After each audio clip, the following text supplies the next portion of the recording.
Bom, então, continuando aqui, né, quais são os componentes do interesse, né, que a curva de interesse é o resultado. Então, a gente diz que tem, a gente não, os autores falam que tem três, né, três componentes de interesse. Primeiro, o interesse inerente, já viu o que é, né? Mais ou menos o que eu de cara já me presto atenção. Depois, a beleza, né, o Jair comentou da melodia, né, da música, então a poesia, ou então as cores, ou as pessoas, né? Então, existem shows do Circo du Soleil que as meninas e os rapazes são lindos, né? Porque as meninas são muito bonitas e os corpos são sempre bonitos, mas a face da menina é muito bonita. E os caras, uns saradões, assim, super espetacular. Então, a beleza do espetáculo, né? Assim como no show de balé, muito importante. E a projeção? Projeção aqui é a ideia do avatar, né? Né? Como é que eu me coloco na posição dele, certo? Então, esses três componentes, tá? Interesse inerente, o assunto em si, né? O malabarismo, etc. Lá, o caso lá de escalar 5 torres, lá, não sei o que, né? Se equilibrar, né? Com cano, com cone, né? A poesia, a beleza, né? Maquiagem, a música e a projeção, tá? Projeção. Vamos lá. Interesse inerente, né? Alguns eventos são mais interessantes do que outros, né? Então, se dizia antigamente, não sei se é verdade ainda, que o trapézio, né, é o ápice do círculo. Então, não sei se o Circo du Soleil mudou essas coisas. Mas, geralmente, o risco é mais interessante que a segurança. Então, por isso que a gente ficou mais preocupado quando o malabarista lá, né, ficou empinado naquele monte de coisa lá, né? O imprevisto é melhor que o improviso. O improviso é mais interessante que o planejado, né? Aquela coisa que vai seguindo uma tendência, na hora que muda, né? O imprevisto é melhor. Por isso que aquele gritinho, né? Aquele lá chama interesse, né? Tá? O inusitado é mais interessante que o ordinário. Então, aquela coisa que sai fora do comum, né? Pessoa de duas cabeças, né? Etc, né? Tá? Cara com rabo, né? Mulher peluda, né? Algumas reflexões interessantes sobre o interesse inerente, tá? Ou, desculpa, algumas reflexões sobre o interesse inerente, né? Perdão. Então, antes de eu colocar aqui, vamos ver esse trecho aqui do Max Payne, né? Acho que não vai tocar para vocês, perdão. Perdão. Deixa eu ver se eu vou montar esse negócio aqui. Vou share. Assim.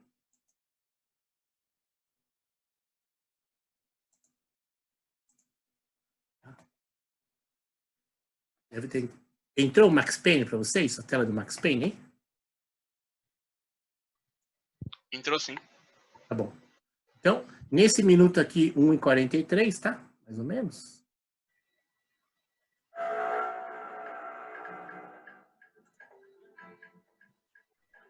Capítulo 1, algo não me cheira bem. São Paulo, no Brasil, Sampa, minha cidade. São Paulo a few weeks before. I was working a protection detail for the kind of people who need protection in a town like this. And what kind of town was this? One where I didn't speak the language and they didn't water down their drinks. So for now, we seem to get along just fine. Of course, that was about to change. Hey, brother. Hey, How's the cocktail? Scotch. I never mix my drinks. Yeah, at least not on duty. Something like that. Man, that favela is big. Yeah. Nothing like a view of extreme poverty to make a penthouse cocktail party really swing. I guess they call it trickle-down economics. That's funny. It's supposed to be a charity thing. Drink and give money. I don't know, something for the kids. Hey, listen, Mac, you better look lively. This place is a nightmare. Just got cowboys running security downstairs. Something rotten in the air. That didn't mean much. There was always something rotten in the air. The family we were protecting were local celebrities, rich parasites with delusions of humanity. The kind of people who end up in glossy magazines or body bags, depending on how their luck runs. Where are they all? I see Rodrigo over there talking to that guy. Yeah, I don't know. The guy next to him, some kind of cop. I think, I'm not sure. Serious, though. Big end cop, anti-gang sort of thing. I can't remember his name. Who's this guy? That guy's a plastic surgeon or some kind of surgeon. Tommy talks him. Talking Max. Wow, look at Marcel. Still dances like a fool. Guess that's what a European education and a co-capital Ricky Martin look like. Very funny, Max. Oh, excuse me.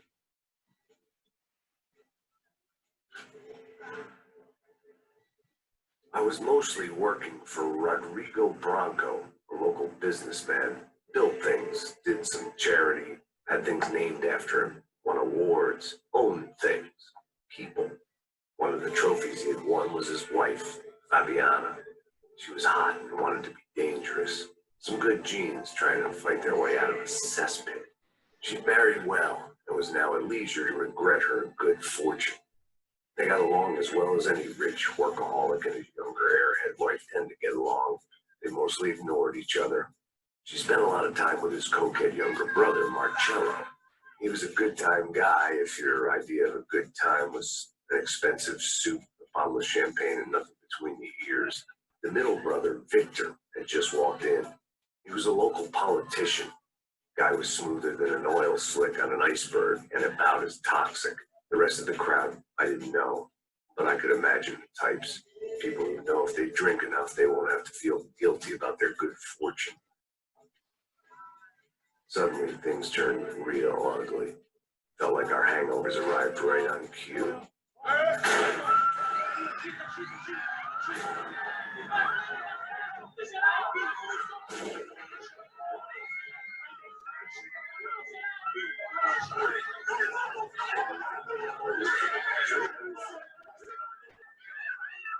Tá parecendo São Paulo.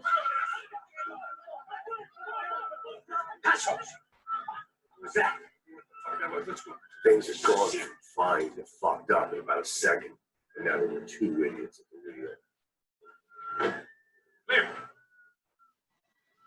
Então o jogo mostra a história do Max Sure. Look after yourself, bro. Stay safe. vivendo no The Brasil. safety I was concerned about, trophy wife or not.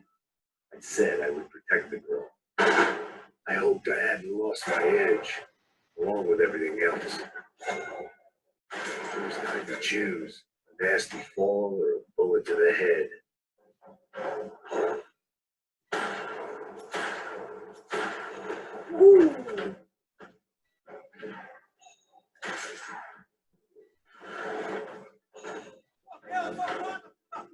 Nossa, mano. Que palavrão, cara. Tá bom. Então,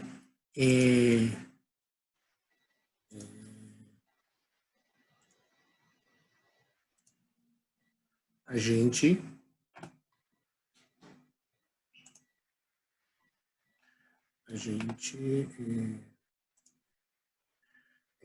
voltou a tela do PowerPoint, pessoal? Voltou? Voltou sim. Tá bom.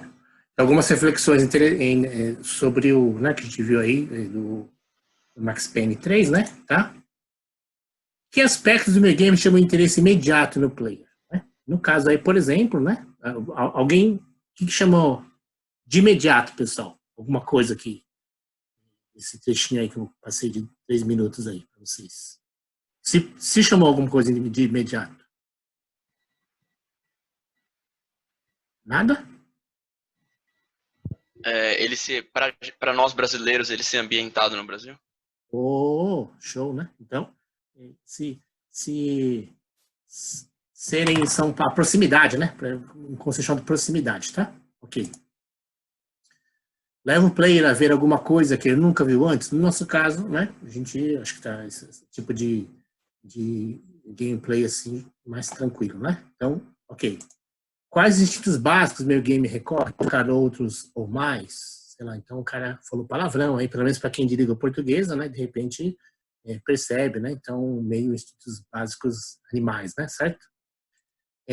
Quais instintos elevados meu game desperta? Elevado, então, enquanto um palavrão e uma violência bruta é o instinto mais básico, justiça, lealdade, senso do dever, né? Tá? Então seria o instinto elevado. Aí no nosso caso a gente não viu nenhum assim especificamente, né? Eu pelo menos não vi nenhum. que mudanças dramáticas e antecipação da mudança dramática ocorre no meu game? Como ele pode ser mais dramático? Aí é o que eu queria pegar o gancho do show, né, de Malabar anterior que eu falei, né, fractal, que aquele grito da palhacinha é uma antecipação dramática, tá? Muito importante, né? Então, tornou mais dramático a peça seguinte, que foi coisa mais difícil, né? Tá? Vamos lá. Esse é o interesse inerente, tá? O outro elemento é o interesse poético, né? A beleza, né? A beleza da obra, tá? Então, por isso que a gente fala do poético no caso da escrita, né? Refere-se à estética. Né? Então, se a gente tinha falado da estética do game, né? Lembrar, né? Mecânica, a estética, tecnologia e a narrativa. A gente está falando de elementos da narrativa, tá, pessoal? Mas que também toca na estética. Nesse caso aí, o interesse estético na narrativa, né? Que seria ao lado poético, tá?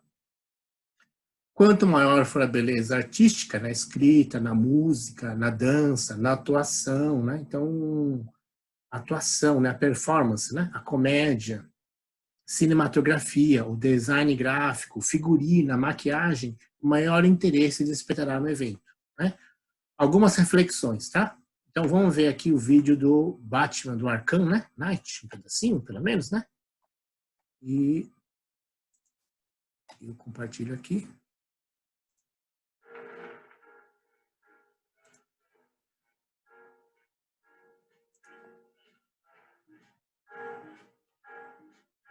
I've got you under my skin. I've got you deep in the heart of me. So deep in my heart that you're really a part of me. I've got you under my skin. I'd sacrifice anything, come what might, for the sake of having you near. In spite of a warning voice comes in the night and repeats in my ear. Don't you know, little fool, you never can win. Use your mentality. Wake up to reality. Each time that I do, just the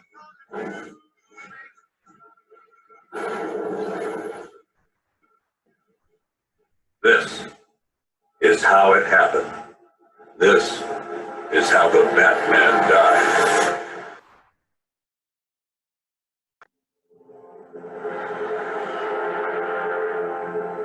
Nine months ago, Joker was cremated. I pressed the button and burnt the evil bastard myself. And then we waited. Gotham braced itself for the inevitable power struggle. But it didn't come. Crime actually fell. Deep down, I knew war was coming. I was just waiting for someone to pull the trigger.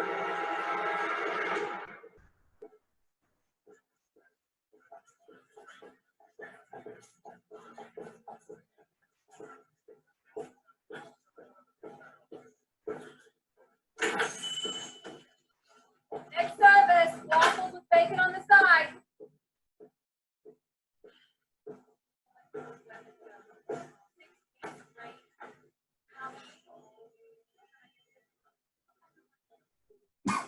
Hey, I'm sorry to interrupt your dinner, Officer Owens. There's a guy smoking over there in the corner booth. Wait here. I'll have a word.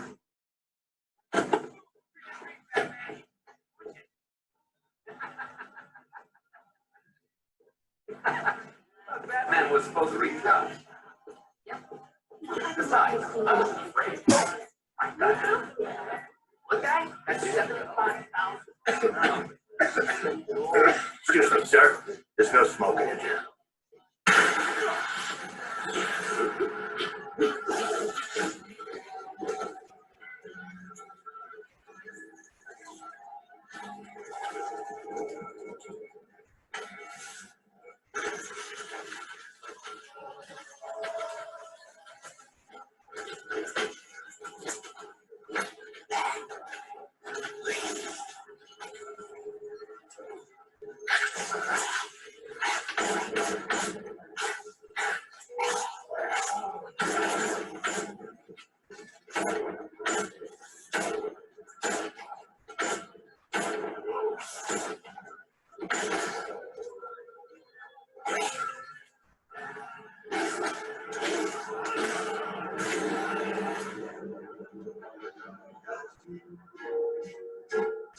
under my skin.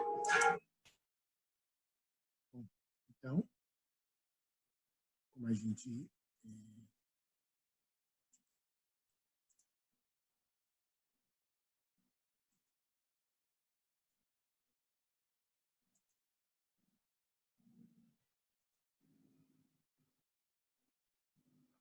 então está refletindo, né, sobre poesia e beleza, né?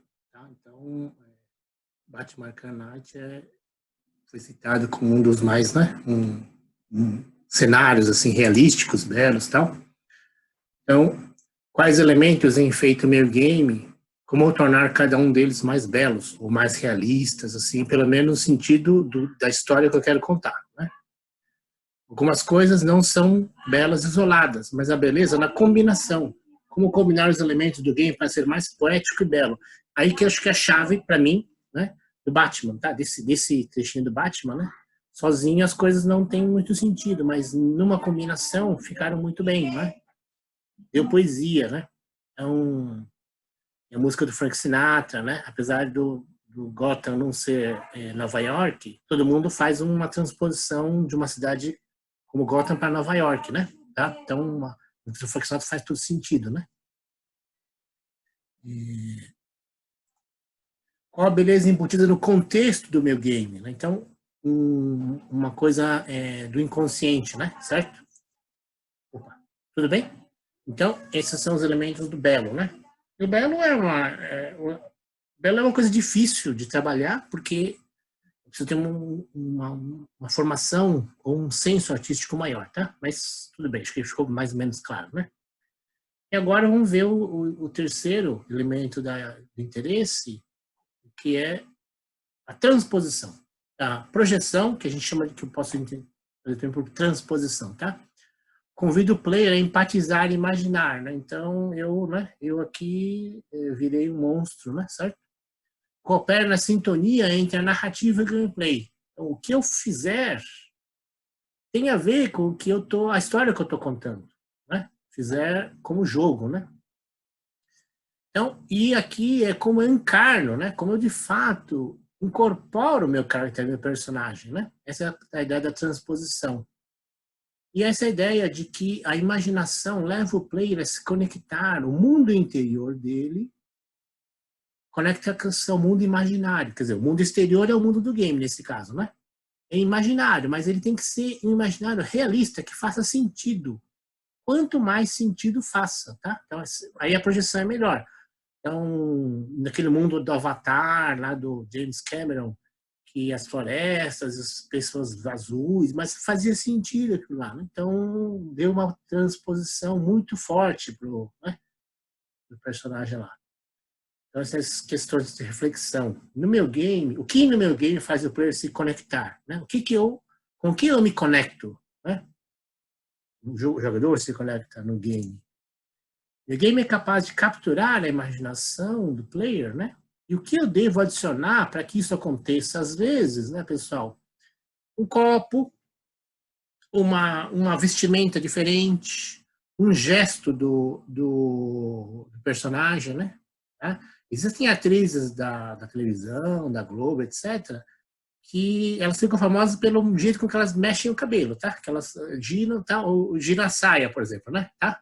Ou mexem os olhos, né? Então, por quê? Porque colocou alguma coisa a mais, né? Há lugares no meu game que os players podem explorar essa ideia de, se eu estou incorporado mesmo, eu quero explorar, eu me coloquei naquele lugar, né? Os personagens do meu game levam os players a transporem-se como eles mesmos, aí já é uma troca, né? Então, o player troca, né? O player assume mesmo o sentimento do personagem, né? Há caracteres, isso é muito forte, isso aqui é muito forte, hein? Há caracteres no meu game que os players gostariam de conhecer pessoalmente, né? No caso dos NPCs, né? A Ellie, né? No Last of Us, né? Caramba, eu queria conhecer, né? Uma das esposas, amiga do Drake, né? Lá no Uncharted, né? Há caracteres do meu game que eu gostaria, entrando lá, eu queria nossa, eu queria conhecer aquele NPC, né? Tá? O Atreus no God of War 4, né? Os players fazem coisas no game que eles desejariam fazer na vida real e não podem, né? Cavalgar, como eu tinha comentado, né? A pessoa que cavalgar e pegar um potro selvagem, um cavalo selvagem e cavalgar na pradaria, como fez no Zelda, né? Tá? Breath of Wild. Bom, então, aqui as reflexões. E para. Ah, não, tem mais uma? Existem atividades e ações no game que os players, ao iniciarem, então, puxa, eu começo a fazer, né? Eu comentei com vocês, não sei se, né, se eu falei direito, né? Mas a gente, quando começa a pescar, a gente não quer parar, né? Nem para comer, nem para fazer xixi, né? Então, tá chovendo, mas você tá pescando lá quando tá dando peixe, né?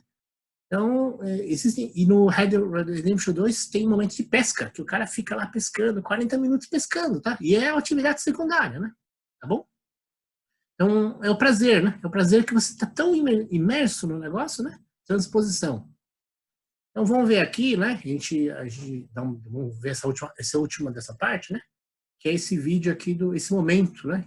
Esse momento do Arthur Morgan no Red Dead Redemption 2, né? Ele reencontra a freira aí, né? Tá?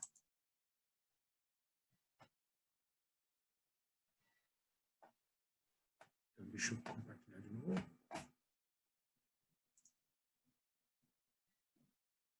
Não entrou?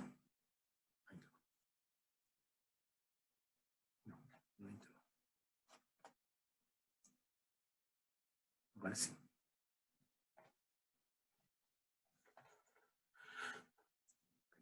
Compartilhar aqui.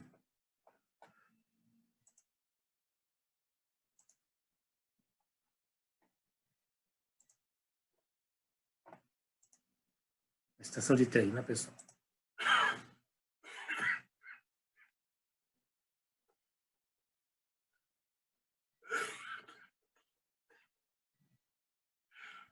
Here, Captain Monroe. Here, maybe Mr. Monroe from now on. I'm sorry about your career.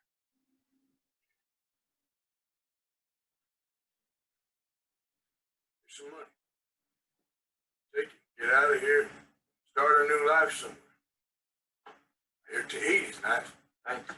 Just hop on a train to San Denis, jump on a boat, board Guam. Where? Good boat. Meet you back again. Mr. Morgan, are you okay? Well, never better. What are you doing here? I'm on my way down to Mexico. They're finally sending me on a mission. Brother Dora Kingston, very jealous.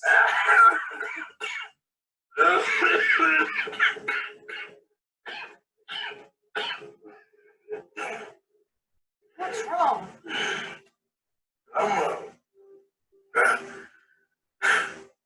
I'm dying, sister. Okay. Yeah, I got TB. I got it. Beating a man to death for a few bucks. I've lived a bad life, sister. We've all lived bad lives, Mr. Morgan. We all sin. But I know you. You don't know me. Forgive me. But that's the problem. You don't know you. What do you mean? I don't know, but whenever what happened to me, you're always helping people and smiling. I had a son. He passed away. I had a girl who loved me. I threw that away. My mama died when I was a kid. My daddy, I watched him die. That weren't soon enough. My husband died a long time ago. Life is full of pain. There is also love and beauty. What am I gonna do now? Be grateful that for the first time, you see your life clearly. Sure. Perhaps you could help somebody. Helping makes you really happy. But I still don't believe in nothing. Often, neither do I. But then I meet someone like you, and everything makes sense. You're too smart for me, sister. I guess I'm afraid. There is nothing to be afraid of, Mr. Morgan. Take a gamble that love exists and do a loving act. On board? I shall try. I know you will.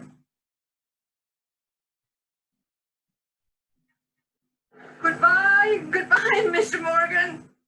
Goodbye. Sister?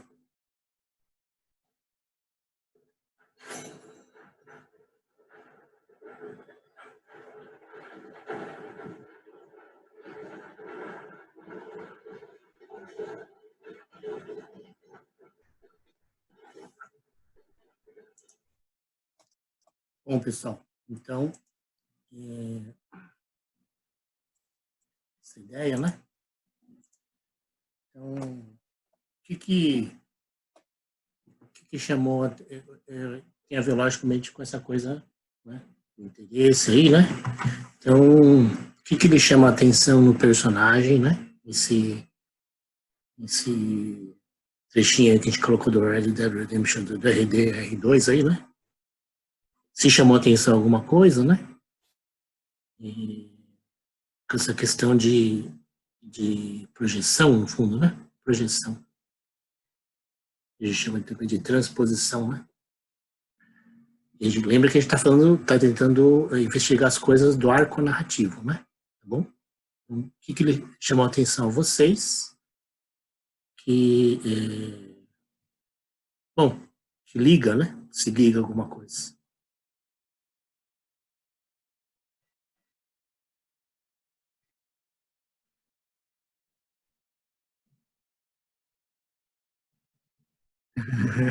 Certo.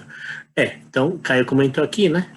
Que a Freira é gente fina. Tá bom. Ela pesca as coisas, né? Certo? Então, a conversa é legal. Uma conversa legal, certo? Conversa legal. Um NPC esperto, né?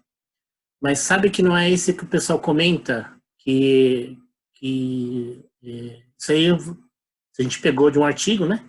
Que as pessoas comentam muito da RDR2 aí, né? Do arco do Arthur Morgan, né? Lembrando, né? O Arthur Morgan é um bandido, né? Fora da lei, líder da gangue aí, do Dutch, né? Mas ele tem a família, a gangue é a família dele, né? Ele faz um monte de coisa pela gangue, tá? E, digamos assim, ele nem pensa, ele não tá muito preocupado com o que vai acontecer, porque ele sabe, né? Bom, ele sabe que ele é fora da lei, ele sabe que a vida certa não é para ele, né? E ele faz tudo pela gangue, a família dele, né? Mas o que então chama atenção nesse momento de encontro aí, né? Por que as pessoas ficam, né? O cara mata de boa, né? O cara assalta de boa, o cara briga de boa, né? Pegou tuberculose maçando um cara lá, tal, né? Então, o que chama atenção aí, né? O que pega as pessoas, né? E que depois vai ajudar muito ajuda no desenrolar da história. O pessoal diz que é um ponto crítico na história, ou na narrativa da história, esse momento aí, né? Pois é, o Eduardo aqui está comentando, né? Exatamente. Que o jogador reflita, né? Então, esse momento, né, pessoal? A reflexão, né? A reflexão é uma coisa chave, né? A reflexão é uma coisa chave. Porque se você faz sempre a mesma coisa, não, é bom que você incorpore o personagem, mas se você não reflete, você não é gente, você não, né? Não antecipa, não tá, sabe? Não tá, os sentimentos não estão na jogada, né? E aí ele fala, né? Uma hora ele fala, sabe de uma coisa, irmão? Tô com medo, vou morrer, mas tô com medo. Eu sei que eu vou morrer, né? Sou fora da lei, mas da tuberculose eu tô com medo. Olha que engraçado, né? Olha que engraçado, né? Então, morrer no tiroteio não faz mal para ele, mas da tuberculose ele está com medo. Olha que interessante, né? Bom, é a questão do você refletir, né? Então, uma coisa, o inesperado ele faz refletir. Então, ou seja, a vida dele de fora da lei, morrer no tiroteio, com a polícia, né? Numa briga, tal, não faz mal para ele. Mas de uma coisa inesperada, né? Caramba, de repente eu não vou respirar, começo a tossir sangue, blum, e morro, né? E o inesperado ele dá medo, né? Tá bom, legal, né? Bom, vamos fazer 5 minutinhos de pausa aqui, pessoal, para mim fazer um pipi, tá? Então eu só queria, né, para a gente refletir um pouquinho no que eu falei. A gente vai agora mudar o arco, né? Então, a gente está falando do interesse, a gente parou até aqui, tá? Então, lembrando aqui os slides, né? O que a gente acabou de fechar esse momento aqui, né? São essas 3 coisas aqui, tá? Os elementos do interesse, né? Os elementos do interesse. O interesse inerente, o ético, a beleza e a projeção, tá? Então, eu queria comentar com vocês que eu quero dar uma opção, né? Exatamente por causa dessa aula aqui, né? Porque, refletindo um pouco nas dificuldades de vocês, tá? Mas vamos finalizar a aula, né? O melhor que a gente pode aqui para a gente dar as opções para vocês, tá bom? Bom, então continuando aí, né, pessoal? A gente acabou de ver a ideia de que a narrativa, a interesse, né, em um espetáculo, mas a narrativa tem 3 componentes, né? Básicos: interesse inerente, a beleza e a projeção. Agora vamos ver especificamente a narrativa, tá? A narrativa especificamente, é a definição de 2 estudiosos aí, né? Acho que esse é Abbott. Narrativa é uma representação de um evento, ou uma série de eventos, que a gente já colocou no slide inicial, né? E aí outro estudioso aí melhora essa definição, né? É uma menina, aliás, Sarah, né? Com uma história que ocorre no mundo habitado por agentes individuais e objetos, tá? Isso aqui tem muito a ver com literatura, mas também, né, com qualquer coisa, né? Então, o jogo também é uma literatura diferente, né? Depois, sofrendo mudanças não previsíveis, né? Senão não seria a narrativa, seria a rotina, né? Certo? E os eventos associados a objetos, planos e ações. Então, vamos lá. História, né, que tem os agentes, objetos e agentes, né? Depois, há mudanças não previsíveis nesses eventos. E depois, tem objetivos, planos e ações que decorrem disso, né? Basicamente, possível das decisões, né? Tá bom? Bacana essa definição, né? Então, uma definição formal, né? Vamos lá. E aí, então, a gente entra um questionamento entre o pessoal de design, de games, especificamente, né? Que existe uma briga ou uma não importância mais de um e do outro. E eu diria que não, né? Então, eu também estou com o autor aqui do livro, né? Que, na verdade, é uma dualidade. Assim como no início do século XX, né, a física moderna apresentou essa dificuldade, física e química, né? Onde a natureza podia se apresentar, ora de forma ondulatória, ora de forma corpuscular, como uma partícula, né? Mas, na verdade, a natureza é a mesma coisa. Então, ora ela é onda, né? Ora ela é partícula, tá? Então, o elétron, etc., e toda a matéria, tá bom? E aqui, né, a narrativa e a jogabilidade são como óleo e vinagre, Bob Bates, né? Teoricamente, elas não se misturam.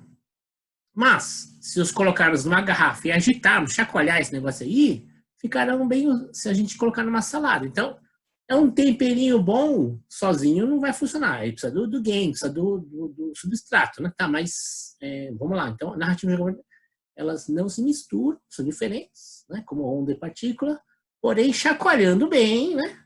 No fundo, precisa usar um e outro, né? E os dois juntos, tá? E aí vão ficar bem, a salada vai ficar boa, tá? Gostei dessa definição, dessa colocação aqui, né? Tá? Então existe essa dualidade, tá bom? Então vamos começar pelo mais simples de todos, né? Que é o narrativa linear, que os estudiosos da área narrativa, não só de jogos, chamam de cordão de pérolas. Perdão, cordão de pérolas é o que o pessoal de game fala, né? Ou, na verdade, o pessoal de atuação, né? Isso aqui serve para drama também, serve para drama, né? Atuação. A fala e a atuação, tá bom? Então, vamos lá. Uma narrativa completamente independente, sem integração do gameplay, que a gente chama de cordão, tá? No caso do Cordão de Pérolas, é apresentado num texto, um narrador falando, figuras, né, slides passando, uma sequência de animação, tá? E aí, depois que isso trafega, passa, o player é dado a liberdade para ele se movimentar, fazer alguma coisa, atirar, o que for, né, pegar, né? Então, é a pérola, tá? Então, o cordão é as coisas que estão seguindo. E a pérola é a ação do jogador, tá? Com algum objetivo. Ele tem algum objetivo para fazer aquilo. Pegar um utensílio, atirar, etc. Andar, né? Quando o objetivo é alcançado, quero chegar até outro morro, por exemplo, né? O player retorna ao cordão por uma sequência não interativa, então aí entra de novo a narrativa, né? Tá? A história, tá? Em resumo, né? Corte de cena, nível jogado. Corte de cena, nível jogado. Certo? Esse é o Cordão de Pérolas. Tá exemplificado nesse slide aqui, nessa figura, né? Inicia-se, aí tem o gameplay, tem um evento, gameplay, evento, gameplay. Perdão. Tá certo. Poderia ser ao contrário também, né? Mas é isso daí. Então, ok. Né? O cordão é o... Cordão... acho que tá ao contrário, né? Acho que tá ao contrário, mas tudo bem. Assim, e o fim aqui é o fim do jogo, no caso, né? Vamos lá, vamos prosseguir. Isso é o mais simples de todos, né? Bons exemplos com boas narrativas, tipo Cordão de Pérolas, né? Então, sugeridos aí pelos artigos aí que eu achei, né? Então, um deles é o Ico, né?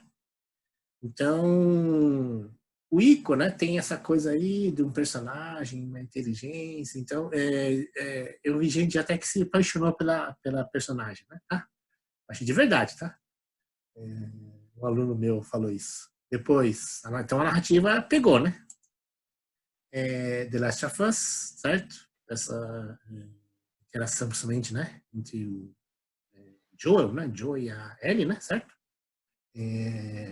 Bom, todo mundo, né?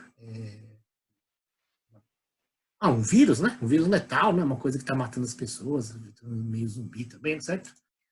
E o Walking Dead, certo? Então, são narrativas simples, Cordão de Pérolas, mas que, bem implementados, criam games muito bons, né? Certo? Não desprezar essa ideia de uma coisa bem feita, né? Que cata você, certo? Catch você, certo? A segunda parte, a segunda alternativa à narrativa linear essas complicações, tá? Então, uma delas, né? É uma complicação, mas é uma coisa óbvia, né? Então, óbvio no seguinte sentido de como surge. Vamos lá. Histórias são uma sucessão de eventos. Então, o que é uma máquina de histórias? Há histórias mais ou menos interessantes, né? Então, vamos lá, 2 exemplos aqui. Então, primeiro, história, né? Ao preparar o lanche em casa, né? Há pouco, por exemplo, vi a mesa vazia, então eu fui à padaria comprar os pãezinhos. Eu não precisei fazer porque em casa já tinha, mas se eu não tivesse pãozinho aqui, teria que sair na rua para comprar pãozinho, né? Certo? Então, me parece bem trivial, não tem muito interesse nisso aqui. Agora, ao acordar, olhei-me no espelho e tomei um susto ao perceber que tinha virado um inseto, parecido com uma mosca nojenta. Alguém sabe baseado em que é esse relato aqui, pessoal? Então, ao acordar, olhei-me no espelho e tomei um susto ao perceber que tinha virado um inseto, parecido com uma mosca nojenta, né? Então, alguma dica aí de quem? É do Kafka, exatamente, é do Kafka. Metamorfose, né? Tá? É do Kafka, cara, exatamente. Está do livro Metamorfose, né? E começa assim o romance dele, né? Tá? Ele se torna, vira um bicho lá, né? Um inseto, né? É interessante, né? É uma história mais interessante. Vamos lá.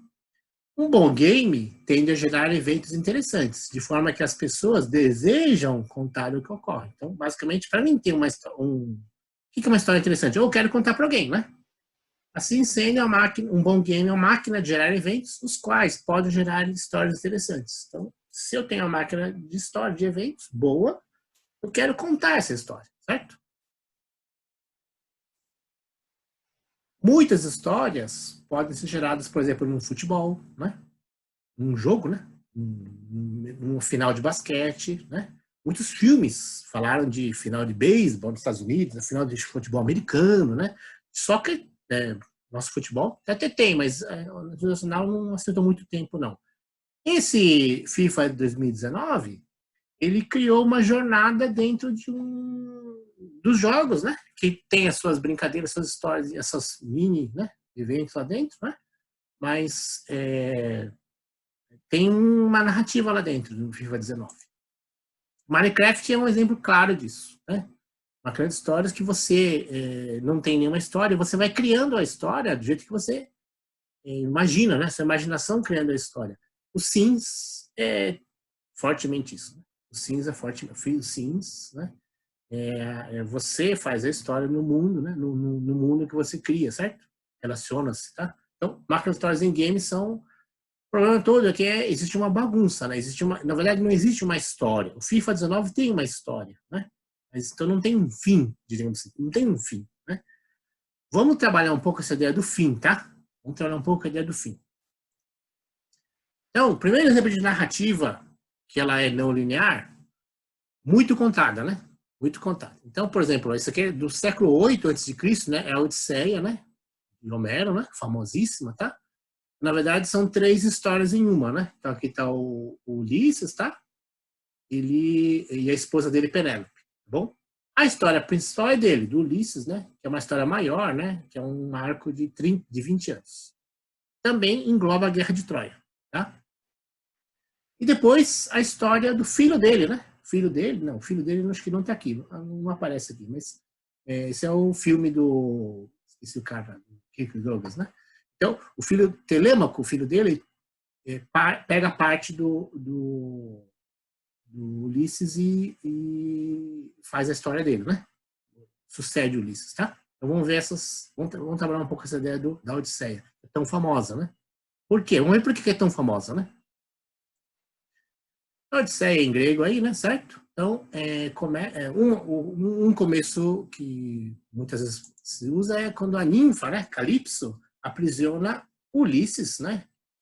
E, porém, aqui está uma ilha, se não me engano, e a deusa grega Atena, né, ajuda ele. Então, ela liberta ele, né? E aí o Ulisses sai e tal. E aí, porém, né, no mar, quando ele está com o barco no mar, né, o Poseidon funda o barco dele, então está tentando... Mas, de novo, ele é salvo por Atena. É uma briga entre deuses, tá bem interessante. É um arco da intriga entre deuses, né? Que o Ulisses é protegido da Atena e perseguido pelos outros deuses, né? Aí, outra história é quando ele sai e consegue escapar do Poseidon lá e vai para essa ilha, né? Lotófagos, né? Comedores de lótus, tá? Aí, né, chegando depois, passando outro ponto aí, ele encontra, né, o Cíclope, né, Polifermo, que come alguns tripulantes dele e tal, e ele, Ulisses, tal, consegue escapar, aprisiona eles lá numa caverna, e Ulisses escapa furando o Cíclope, coitado, só tem um olho, né, só que ele é filho do Poseidon, então Poseidon já não gostava muito do Ulisses, e ainda o Ulisses foi lá e furou o olho do filho dele, né? Então o Poseidon ficou pé da vida com o cara, né? Aí no meio do caminho aí ele ganha uma bolsa de outro deus, né? E a Aeolus, que tem os ventos do mar, né? Do oceano, para ajudar a navegar, né? Maus ventos, para ele, então aprisiona. Aí no meio das navegações, ele chega numa ilha, né? E Circe, né? Essa feiticeira, aprisiona ele, toda a tripulação dele, né? E ele fica, sem perceber, ele ficou 1 ano lá, pensando que era um instantinho, mas a danada aprisionou ele 1 ano, né? Então, ele conseguiu sair de lá e tal, né? E aí ele percebeu que o Poseidon virou um grande inimigo dele, né? Então ele vai até o Hades, né? O inferno aí do grego, e vai procurar o profeta Tireias, né? Tá? Perguntar para ele o que tem que fazer para prosseguir a trajetória dele, né? E o Tiresias fala que ele tem que se reconciliar com Poseidon, tá? Não tem jeito. Poseidon vai acabar com ele. E aí, nesse momento aí, nessa trajetória acho que ele já está mais ou menos de bem com o Poseidon, né? Mas aí ele encontra as sereias, tá? E tem esse episódio famoso que ele coloca cera no ouvido dos tripulantes, para eles não ouvirem, e ele fica amarrado. Então ele fala assim, eu vou resistir, eu não vou resistir, vocês me amarram, mas alguém tem que ver o que está fazendo, porque se a gente não estiver vendo em alguma coisa aí, vocês não vão saber navegar. Então ele resiste amarrado no mastro, é famosa essa cena, né? Existe o canto da sereia, né? Aí ele entra para piorar as coisas, né? E depois que ele passa pelas sereias, ele encontra Scylla e Cárides, né? Scylla é um dragão de várias cabeças, 7 cabeças, se não me engano, né? E Cárides é redemoinho engolidor de navios, tá? Então, os perigos da terra, os perigos do mar juntos, né? Ele tem que enfrentar os dois, né? Ao mesmo tempo, né? Como se não bastasse, tá? Mas ele consegue escapar, tá? Consegue escapar, porém, né? Ele tá numa ilha lá e ele acaba... Bom, os tripulantes dele fazem bobeira e Zeus fica bravo com ele, então mata todo mundo, tá? Então, na ilha de Hélios, deus do sol, né? Zeus fica bravo com a tripulação e mata todo mundo, menos Ulisses, tá? Então ele escapa e tal, e aí... Escapa não, tá sendo morto de novo, e aí resgatado pela mesma ninfa que eu tinha aprendido desde o começo lá, né? É a história em arco, é a história que vai e volta, né? Certo? É resgatado por Calypso. Calypso é apaixonada por ele, amor lhe corresponde e tal, mas resgata ele, né? E ele tá sozinho lá na ilha de Calypso e ele chora as pitangas lá, né? E consegue a ajuda desses comerciantes aí, dessa dinastia dos Faécios, para voltar para Ítaca, né? O retorno para Ítaca fecha esse arco de 20 anos, tá? Então, em pequenos momentos aí, né? Em alguns minutos eu comentei uma história, dizem que é a maior história de todos os tempos, né? A gente pode contar essa história em várias sequências, mesmo assim vai funcionar. Esse é o segredo importante da narrativa, né? Ou da coisa quebrada, né? Da coisa não linear. Eu preciso ter episódios chamativos que me cutucam e me instigam, e a imaginação, então personagens fortes, tal, tudo isso aqui. Então a Odisseia é um exemplo claro, tanto é que toda essa história que eu contei apareceu em 300.000 filmes aí, né? Porque tá cheio de coisa que pega a gente, né? Pega e sempre vai pegar, tá? Reflexões, né? Sobre a máquina de gerar histórias que a gente, né, da narrativa não linear, né? Alternativa ao linear. Vamos lá, ainda não. Quando os jogadores fazem diferentes escolhas para atingir seus objetivos, novas e diferentes histórias podem surgir. Como podemos selecionar essas opções, né? Ou seja, como podemos crescer, né, com essas opções, certo? Depois, diferentes conflitos conduzem a diferentes histórias. Como podemos permitir mais tipos de conflitos que surjam no game? Isso é legal. Então, às vezes, ser perseguido é uma coisa. Tem vários deuses, mas dos deuses gregos é interessante, porque cada deus tem a sua poder, seus lacaios, né? Então, o tipo de como é feito, né? Enfrentar, né? O cíclope, força, né? Então, a feiticeira, etc, tá? Quando os jogadores personalizam seus personagens e equipamentos, eles se preocupam mais com detalhes, o desenrolar da narrativa. E outras histórias podem causar sentimentos bem diferentes. Como permitimos o player personalizar a sua história, isso é muito importante. Na hora que, em cada momento, em cada pequeno módulo, né, ele se vê de um jeito que ele precisa se vestir se equipar, se vestir, se armar com aquele momento, certo? A cera do Ulisses, né, certo? Em outro momento ele coloca uma venda por causa daquela que congela, vira pedra, né? Depois, boas histórias têm boas curvas de interesse.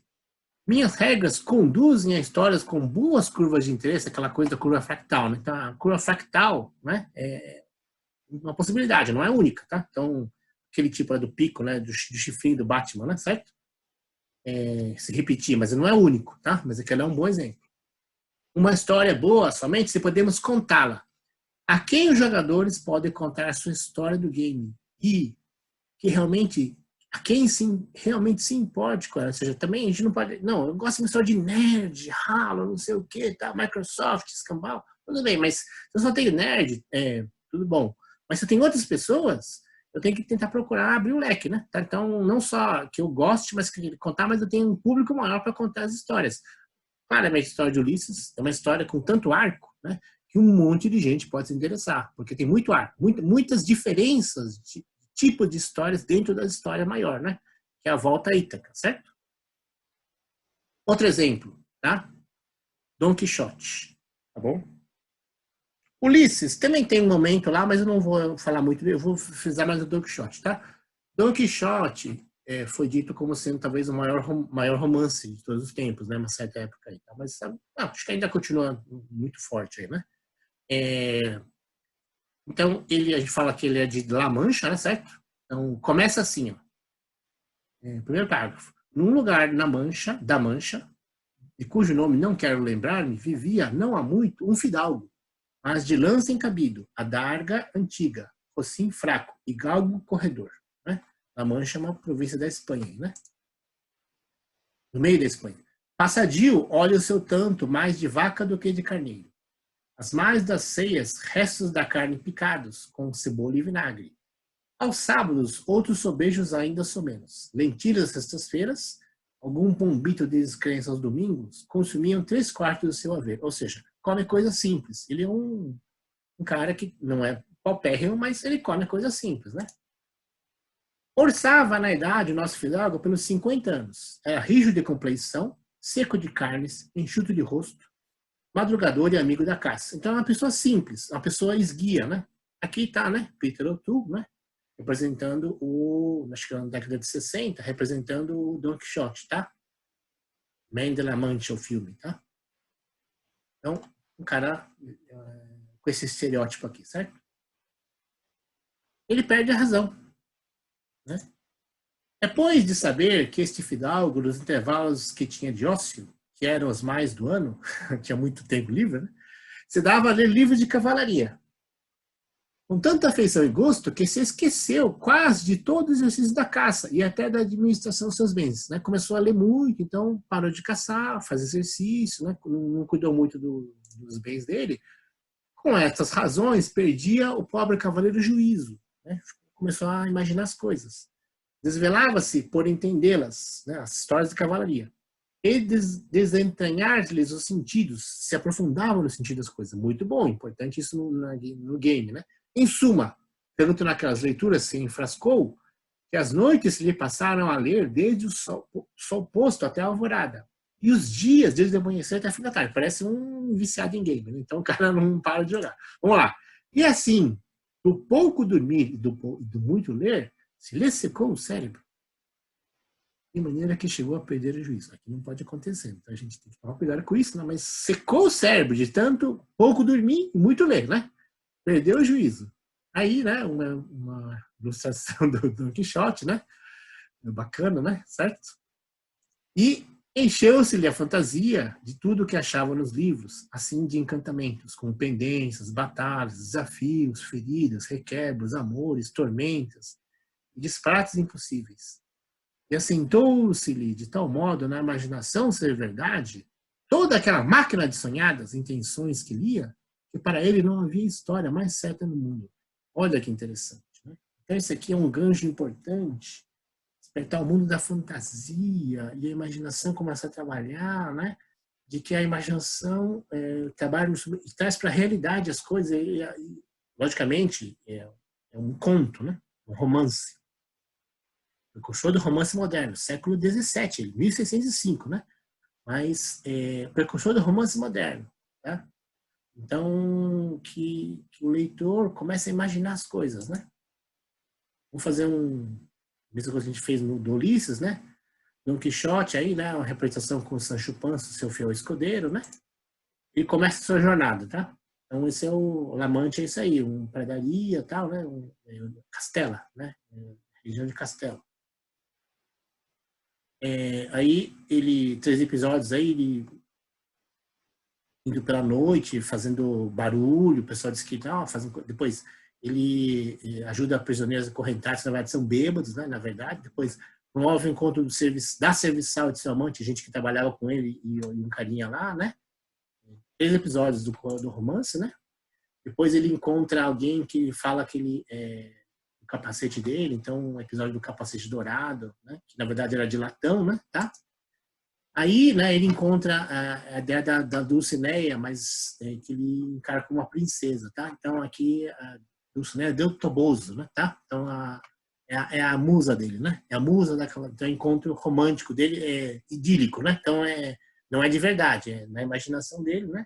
A moça existe, mas não é princesa, né? Ele espanta inimigos, que na verdade são ovelhas lá pastando à meia-noite, assim, ele acha que são inimigos, mas são ovelhas, né? Então, aí tem monstros, os monstros eu não lembro o que era, mas eu acho que é um cortejo fúnebre, um cortejo fúnebre lá tal, ele acha que são em fila, tá? Ele vai lá e também azucrina o cortejo fúnebre. E aqui uma cena famosa, né, lutando contra gigantes, é uma bacana essa representação aqui, que ele vê como gigantes, né? Mas na verdade são moinhos de vento, né? Então sempre em geral para essa cena aqui, Don Quixote lutando contra os moinhos de vento, tá? Que a luta, a lança, como é que tá? Então tem várias representações, várias analogias, inclusive com essa coisa do Quixote e tal, né? E depois Don Quixote e o seu leito de morte, que bacana esse final aqui, né? Em vários momentos, peça teatral, agora recentemente também tem um filme do Adam Drive aí do Alan Ray, né? Da City aí dos Jedi, contra os Jedi, perdão, que ele no leito de morte, o Quixote ele morre, mas as pessoas querem que ele volte a ser louco, porque na loucura as pessoas viram sentido, né? Então as pessoas viram mais isso na loucura do Quixote do que na realidade deles, das pessoas que envolviam com ele, né? Essa transposição de que a loucura do Quixote, a fantasia do Quixote, eles fez despertar coisas que eles tinham esquecido de como era, de que é ser verdade, gente, né? Muito interessante isso. Mas eu não vou me aprofundar muito no Quixote, mas a ideia da coisa fantasiosa que pode vir à tona na vida real, né? Então, vão ver elementos de como a narrativa se incorpora no game, tá bom? Primeiro, né? Os elementos que eu não queria explorar muito, mas né, a fantasia que a gente acabou de falar, tanto da Odisseia quanto do Quixote, né? Mas a história é o que a gente pode mudar o quanto quiser. Depois a gente fala que a história é a parte mais flexível que eu tenho para bolar narrativa. Fantasia, seja em Castela, cavalaria ou a viagem de barco, né? Para mundo conhecido lá para voltar e volta para Ítaca, né, certo? Tem as coisas da ação, né, as ações, o gameplay, os objetos com que eu posso, a economia, a moeda, força, etc, né, tá?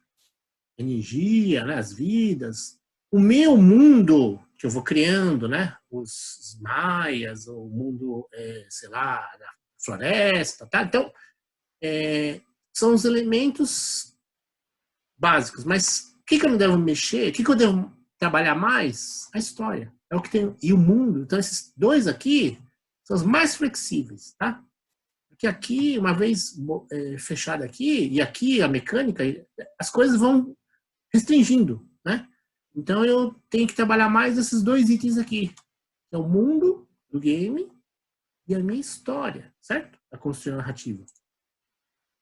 Dicas, né? Acho que eu vou dar 11 dicas aqui, se não me engano, 10 dicas talvez. Respeite a pilha da história, ou seja, onde é que eu posso abrir, fechar, fazer né, os cordão e pérola na história, tá?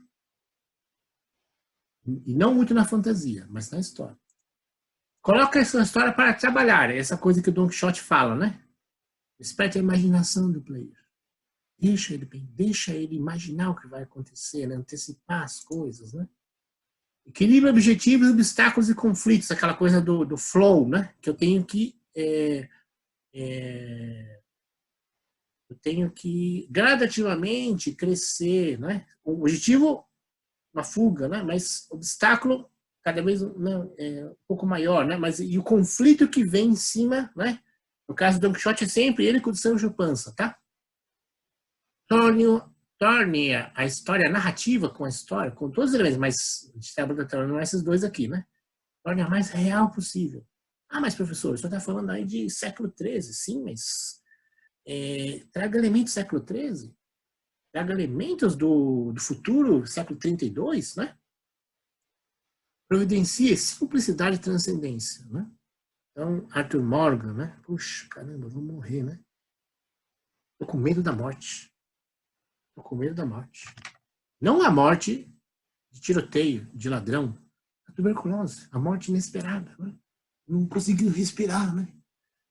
É impressionante, né? E a simplicidade da cena com a freira, né? Com a freira lá, tá numa cena morta lá na estação, né? E quantas vezes a gente não se pegou esperando lá o busão, né? A carona, o trem, e parece morto, né? Mas a simplicidade pode gerar transcendência, tá? Considere a jornada do herói, tanto no Ulisses quanto no Don Quixote, né? Tem um herói. Né? Tem um herói. Tá? Então, mas considere a figura do herói, ou Arthur Morgan é o anti-herói, né? Certo? Mantenha seu mundo consistente. Isso daqui é muito importante. Vai mexer a história e o mundo são muito flexíveis, sim, mas o mundo tem que fazer consistência, certo? Então, se eu vou criar novos, eu tenho, sei lá, G, né? Tem vários Ki, mas eu vou criar um clã diferente, mas vou me espreitar vou me basear nesse clã, nessa linha, né? Então, vou falar uma coisa grega, vou fazer variações dessa mitologia grega, mas eu tenho que ser consistente, né? Torna a história do seu mundo acessível. O que é a coisa da acessibilidade? Eu posso, tipo assim, né?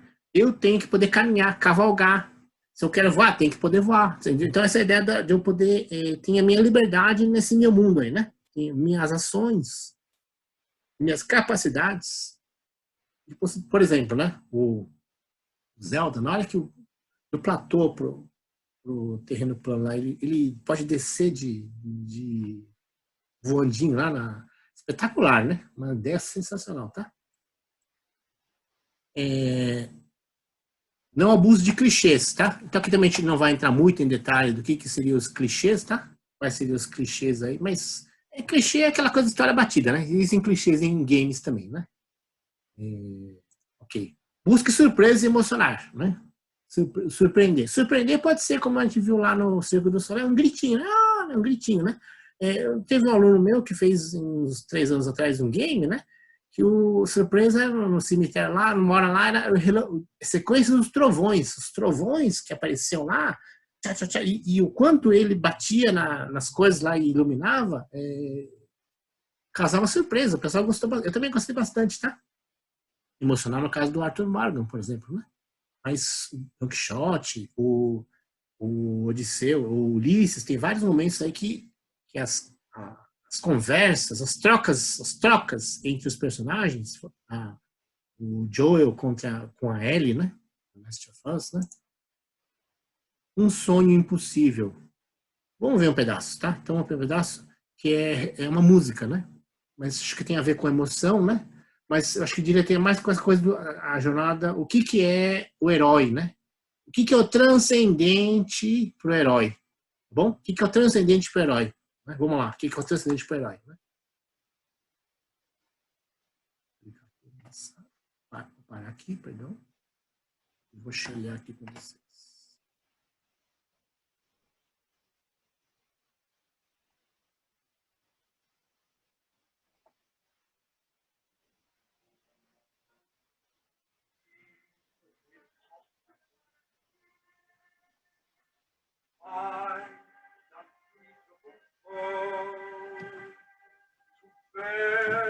With unbearable sorrow, run where the brave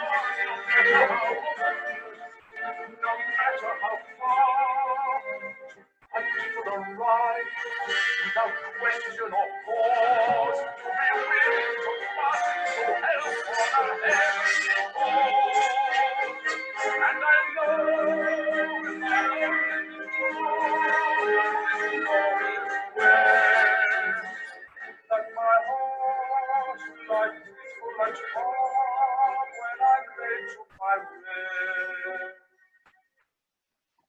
And the world will be better for me. That one man scorned and covered with scars, still slow, his last ounce of